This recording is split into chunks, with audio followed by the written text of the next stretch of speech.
Bon, salut à tous et bienvenue en Ariège. Donc aujourd'hui, enfin, le soleil est revenu parmi nous. Donc nous l'accueillons les bras ouverts et on va surtout en profiter pour poser notre bardage. Qu'est-ce que j'ai fait depuis?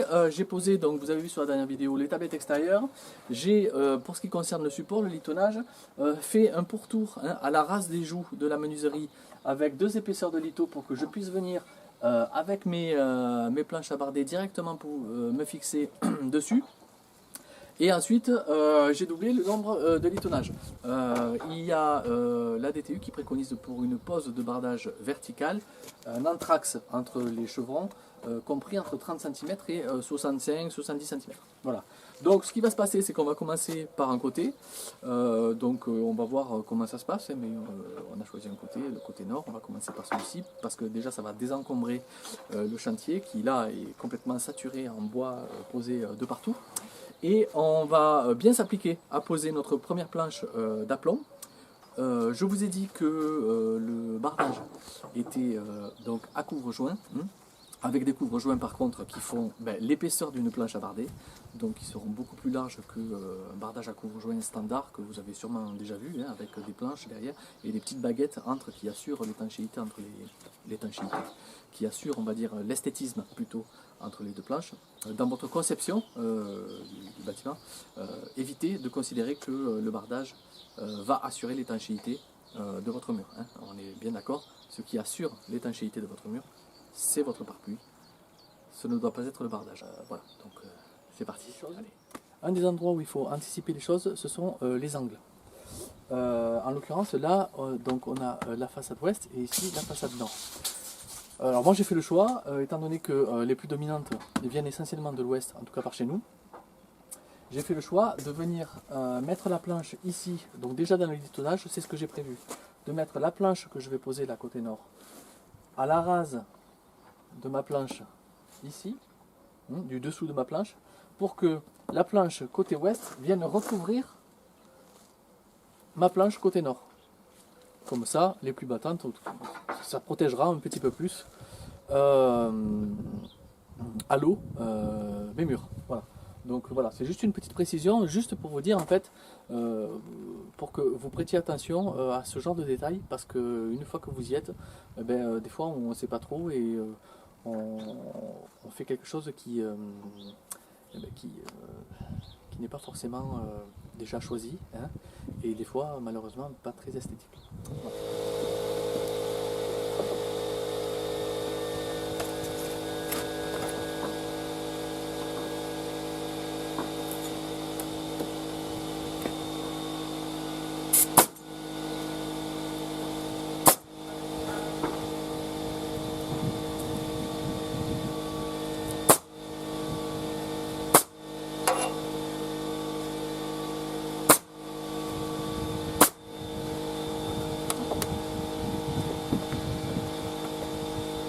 Bon, pour pointer tout ça, on utilise bien évidemment de la pointe inox. Vous pouvez visser aussi votre bardage.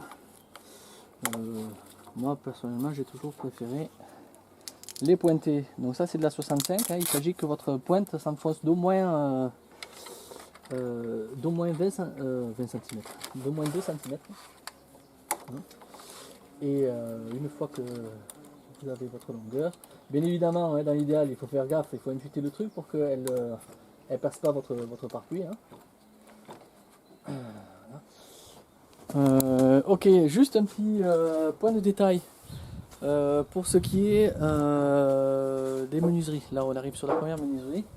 Donc pareil, là il y a quelques trucs à anticiper, comme savoir comment vous allez gérer le bardage au niveau des joues et l'arrivée donc de la face aux joues. Donc moi toujours pareil, là on est sur la face nord, donc je mets un recouvrement d'une épaisseur de planche, là 2,6. Comme ça je vais pouvoir plaquer mes planches à barder derrière, et on va dire que ce sera une protection de plus contre les pluies battantes. Voilà.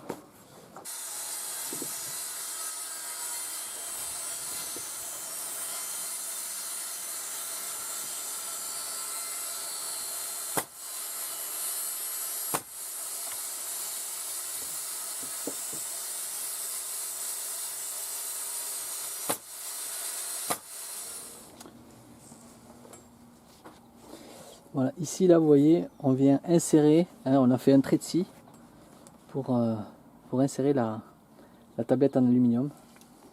Donc elle est un petit peu maintenue.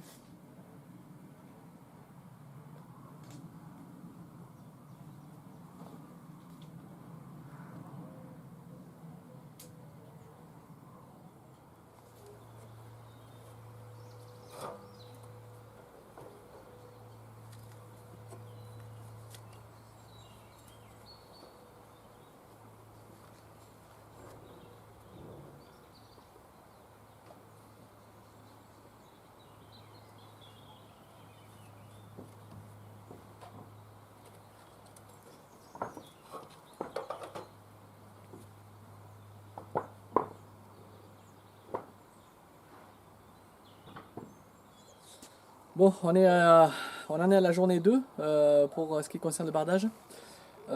C'est bien, on a bien avancé. Là, on a fini de faire en tout cas le gros hein, de la surface pour ce qui concerne la face nord et on a terminé également la face est avec la serre. Voilà, donc pour ces deux faces, qu'est-ce qu'il nous restera à faire? Ben, juste les joues des fenêtres qu'on fera d'ici peu, je pense. Voilà, on va devoir préparer deux trois choses pour la façade ouest, donc il reste à barder.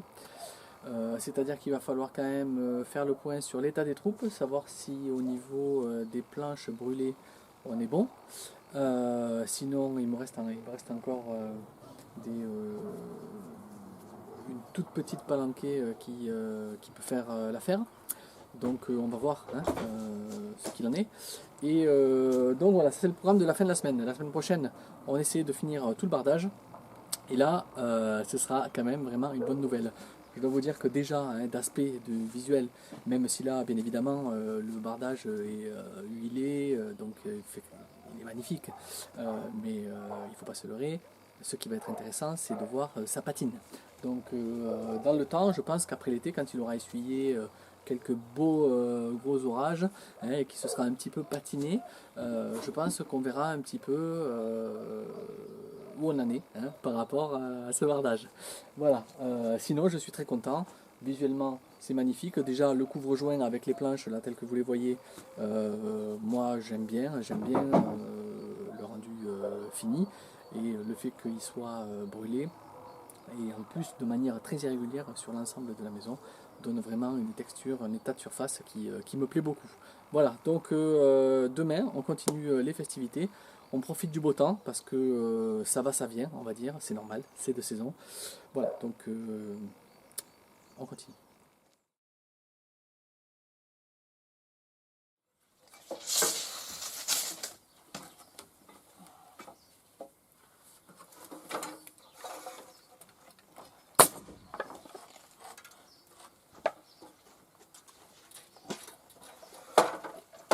Pour ce qui concerne les tablettes extérieures, généralement, il est bon d'avoir une dépassée hein, par rapport au mur fini d'entre 3 et 5 cm. Moi, j'ai choisi d'avoir le minimum, 3 cm, pour des raisons qui me sont propres, d'esthétique. J'aime bien qu'il y ait peu de dépassés, surtout sur les faces bien vantées.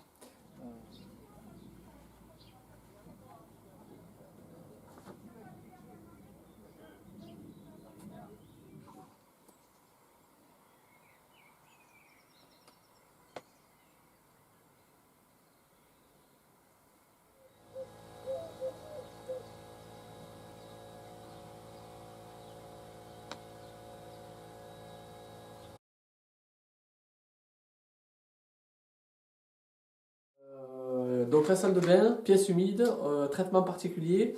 Au niveau des murs, hein, tout va être... il va y avoir une enveloppe hein, de frein vapeur sur toute la périphérie de la salle de bain et tout va être enduit sur du fermacell.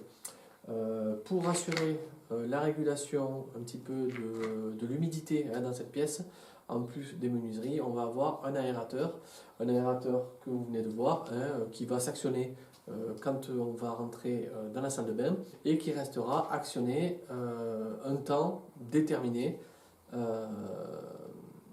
après que nous soyons sortis. Voilà, donc ben, en fait, plusieurs solutions pour l'installation de ce type d'engin. Soit vous le faites quand vous posez la paille, hein, concrètement, soit vous avez oublié, comme moi, vous étiez un petit peu dans l'action, hein, et donc des fois les fils ne se touchent pas comme il faut, et donc il va falloir carotter. Alors, il existe des carotteuses, mais personne n'en a, il y en a qui en louent, etc. Mais c'est quelque chose qui dans la paille peut se faire relativement aisément. Celui-ci a un tuyau de sortie de 100 mm. Ça va être raccordé à un tuyau PVC qui va faire toute la traversée du mur, la traversée du bardage pour arriver donc à l'extérieur de la maison. Et à l'intérieur de la maison, il faudra bien évidemment respecter les épaisseurs, hein, de finition pour que l'engin puisse se fixer sur le fer martial correctement. Voilà, alors c'est parti, on va faire ça ensemble. Tranquillement.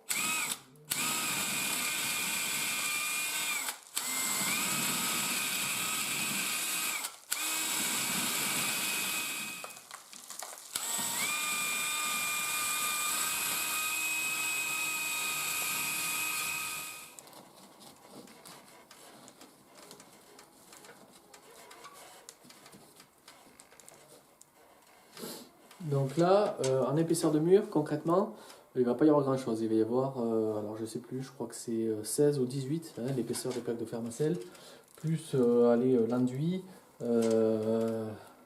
Donc il va y avoir ouais, voilà, 2 cm et demi, hein, 3 cm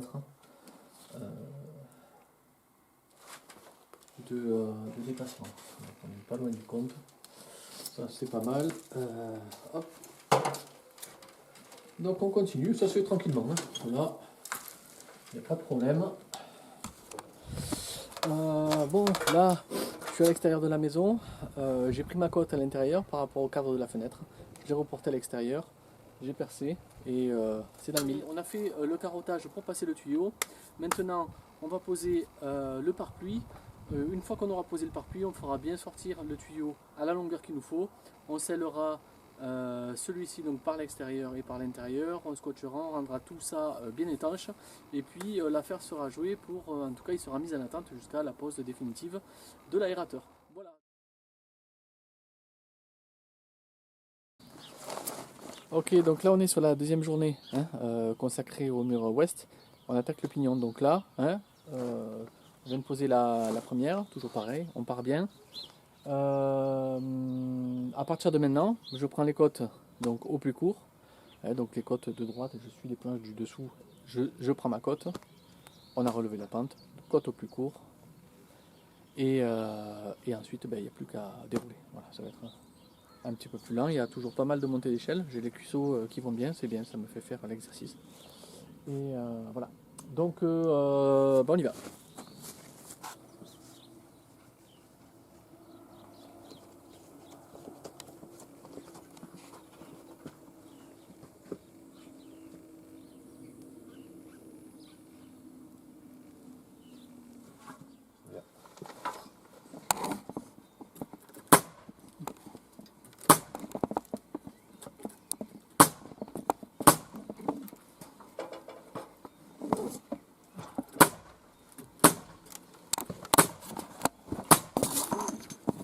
Le gâteau, faut que je te le coupe ou pas? C'est fait. C'est bon.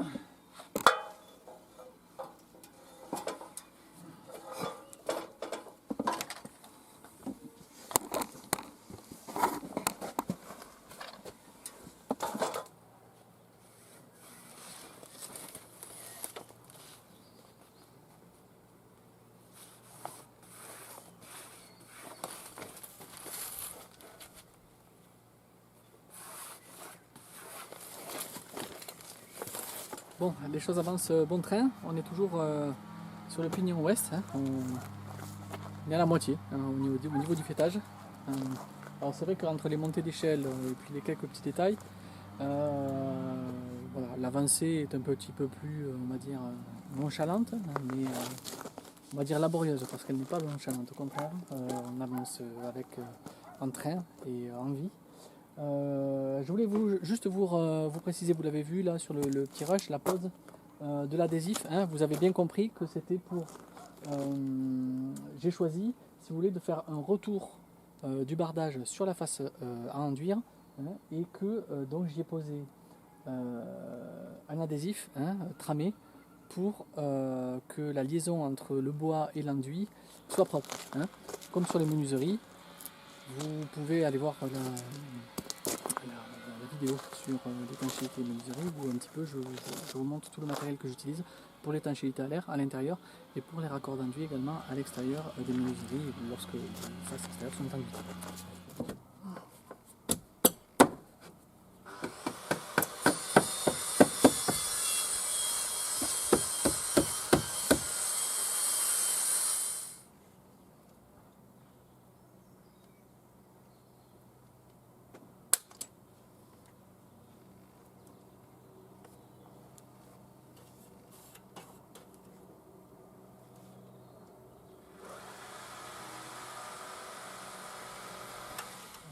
« 13,8 » 13,5. Ok. Allez.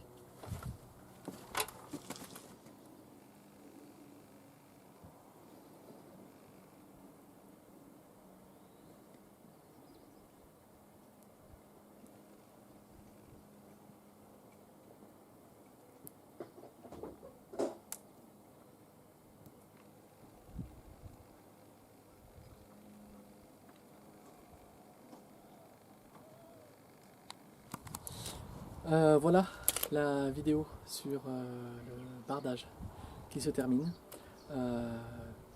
Vous êtes aux premières loges pour voir le résultat de cette aventure. Je vous remercie de votre assiduité. Hein, on vient de passer la barre des 3000 abonnés, c'est inespéré et je suis très content de cela, hein, parce que votre participation est toujours à propos. Voilà, donc les prochaines étapes, hein, après, c'est vrai que sur le chantier, je suis relativement en autarcie, hein, ça ne bouscule pas énormément mon quotidien, si ce n'est pour ma vie sociale, mais collectivement, ça nous impacte à tous. C'est quelque chose qui nous marquera, je pense. Il y aura un avant et un après ce confinement qui s'impose à nous. Je vous souhaite à tous de pouvoir essayer d'en tirer le meilleur parti, de vous tenir en forme. Collectivement, je nous souhaite à tous d'être courageux. Je vous dis à très bientôt. Portons-nous bien. J'espère pouvoir vous donner des nouvelles du chantier d'ici peu. Voilà. Vous pouvez partager la vidéo, n'hésitez pas à laisser un commentaire.